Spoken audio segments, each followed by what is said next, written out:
Stop right there. Before you spend another penny on your garden, I need you to watch this video. There is a lot of stuff out there that's draining your wallet and not helping your landscape look any better at all. So today I will share with you the biggest garden gimmicks and landscape letdowns. You'd be surprised how many of these are popular.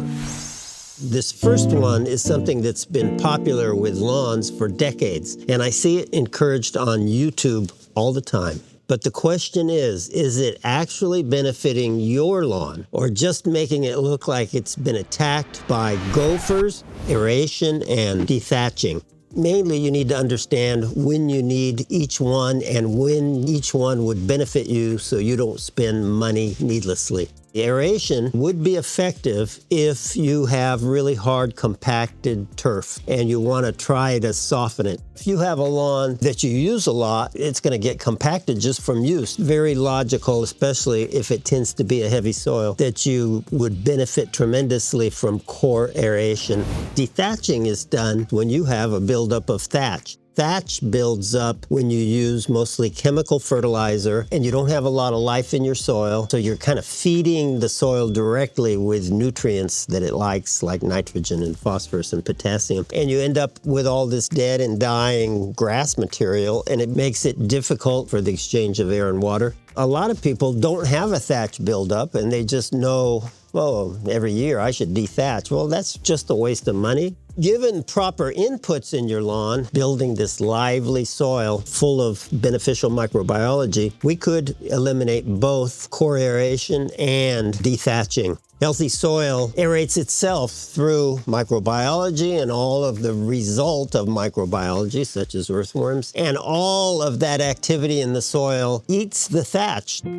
Adding iron might sound like you're giving your lawn a mineral boost, but it's often a waste of money because you're addressing the wrong problem. Most soil already has a lot of minerals in it and usually a lot of iron. What you need to focus on is how do you get the plant to uptake iron? Rather than adding iron, we really want to add beneficial microbiology. The way it works is bacteria and fungi eat organic matter. When they eat, they break nutrients into tiny usable pieces. Then protozoa and nematodes eat the bacteria and the fungi, and when they poop, they release nutrients in exactly the form that plants can absorb. And to build life, you can do things like compost and compost tea and our products like Maximize, Optimize, Nourish Biosol. Next up is a thing I've seen in many landscapes, but many people that have it installed want to get rid of it. Plastic edging. At first blush and on paper, it's great. It's cheap and it seems to do the job, but it does many things poorly. Let me explain.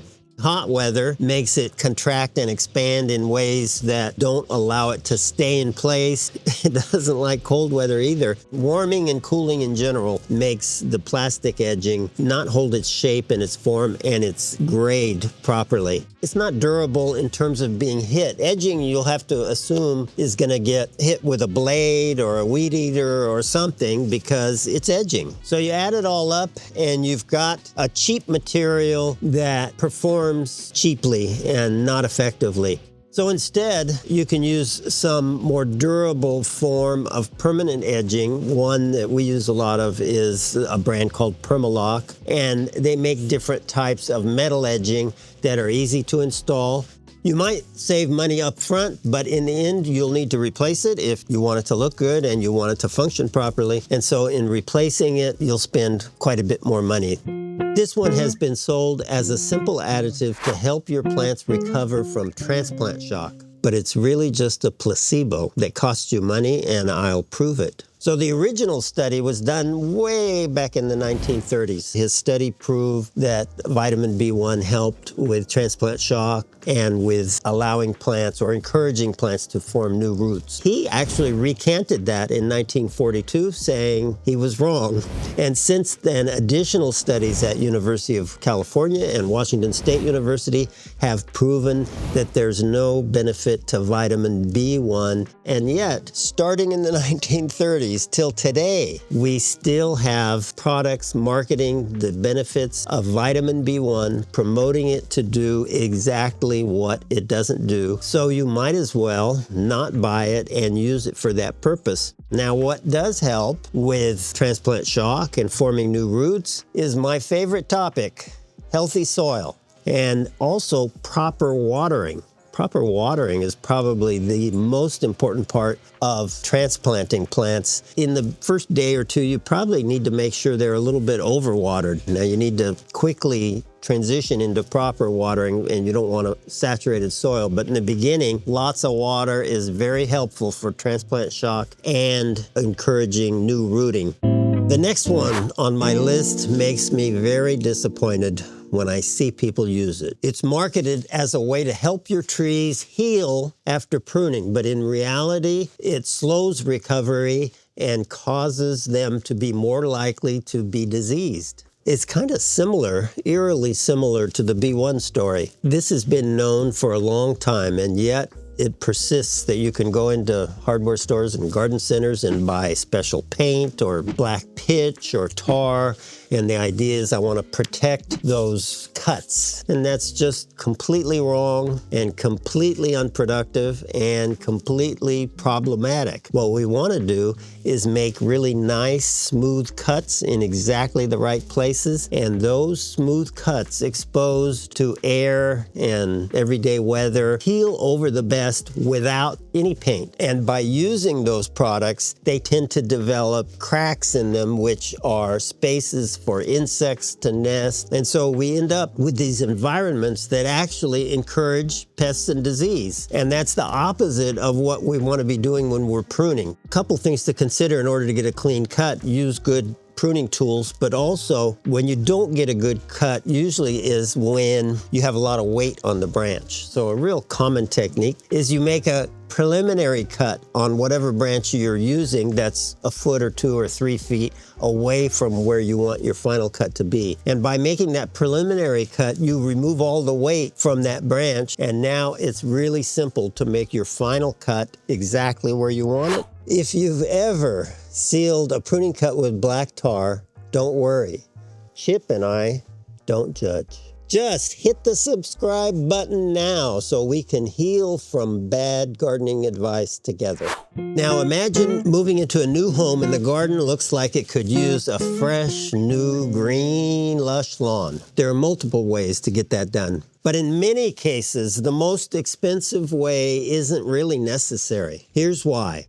I'm not opposed to sod. It's a great product, and in the middle of the winter or many times in the middle of the summer, it's completely appropriate because we need to get a lawn in quickly and get it established quickly. But there are times of the year where it really makes sense to do some alternative to sod because the savings is so dramatic. There's a big difference between just the cost of sod and the cost of seed. And what is really powerful is if you do it properly and you do it at the right time of the year, you can produce a sod-like result in a pretty short amount of time. I'd say 4 to 6 weeks.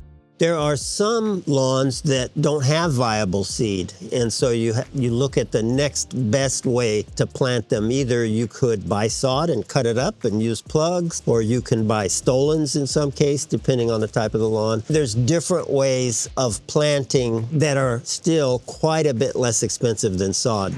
I always admire viewers who email me their DIY projects and the great results they achieve. But every so often I can tell when someone wastes money on their project by being overly ambitious. Let me explain. One, where it really doesn't work, installing your own irrigation system. More and more irrigation systems, in order to perform properly, are pretty sophisticated installation proposals. And so I frequently discourage people from installing their own irrigation system, or for sure discourage them from designing their own irrigation system. Another good example is something like concrete work. Stamped concrete, colored concrete, even gray concrete requires a lot of experience to do the proper finish and to have it drained properly and look properly. If you're apprehensive about a project, it might make a lot of sense to spend the necessary money to get it done properly rather than ending up having to redo it if you're just not properly equipped to do it yourself. You keep buying plants and they keep dying. But until you fix this, no amount of watering, fertilizing, or even praying will save your landscape.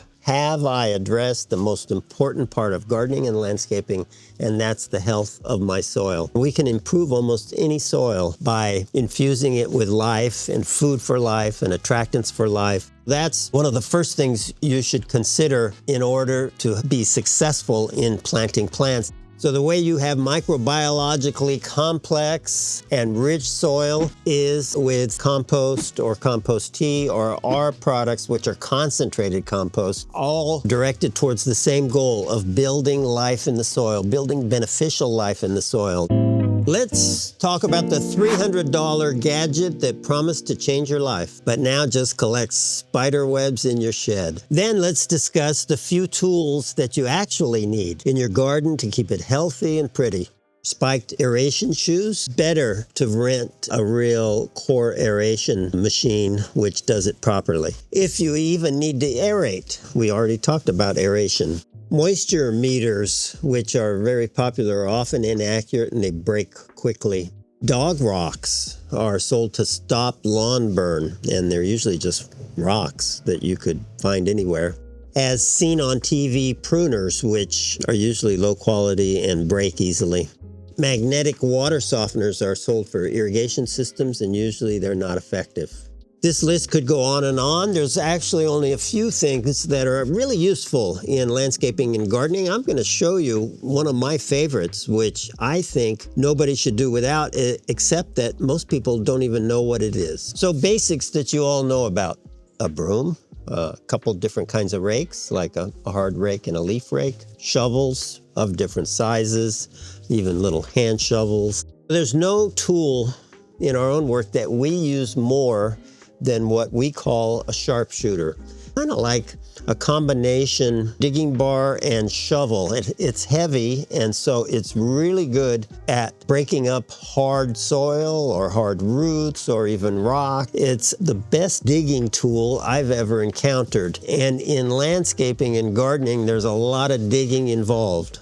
You'll need both hand shears of good quality, and then you need more like loppers. If you have a lawn, obviously, you need a good lawnmower and some way of edging it, either a weed eater or an old-fashioned edger. These are the basics of things that will allow you to do almost all your gardening work. In all cases, invest in good quality tools, and they'll last you a long time, and they'll allow you to do a really good job. If this video just saved you from wasting money on plastic edging, but now you want to know what kind of edging you should be using, then watch this video here.